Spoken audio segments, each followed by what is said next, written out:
Actually આ જમીન જે છે આમાં સૂચિત સોસાયટી ડેવલપ થઈ છે અને 97માં ડેપ્ટી કલેક્ટર દ્વારા આને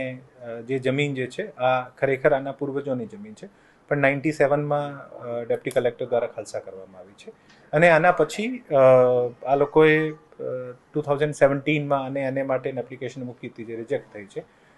અપીલની જે કામગીરી જે છે આ ઓફકોર્સ પાર્ટી જે પણ હોય અને અપીલના તમામ માધ્યમ જે છે આ ખુલ્લા હોય છે, પરંતુ આપને ખબર હશે કે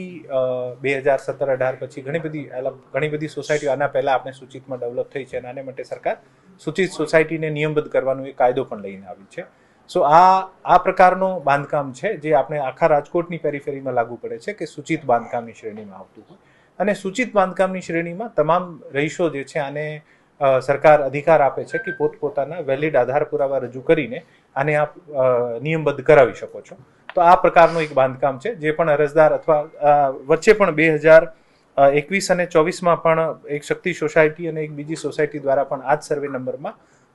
સૂચિતમાં આવેદન પણ કરવામાં આવ્યું છે. સો બેસિકલી આ ક્રાઇટેરિયા જે છે આ સૂચિતમાં આવતા હોવાથી અરજદાર જે છે આ પોતાનો એક્સરસાઇઝ કરી શકે છે અને આને જ કારણે આ બીજી જગ્યાએ જે સરકારી જગ્યા ઉપર દબાણ હોય આના કરતાં ડિફરન્ટ છે. સંભાવનાઓમાં કોઈ દિવસે હું આપની સંભાવના ઉપર ટિપ્પણી નહીં કરી શકું, પણ એકચ્યુઅલી આ એક અપીલનો મેટર છે. આ લોકો અપીલ કરે અને અપીલ કર્યા પછી જે પણ આનું નિર્ણય આવે અને અપીલમાં શું નિર્ણય આવી શકે અને અગાઉમાં કોઈ નહીં.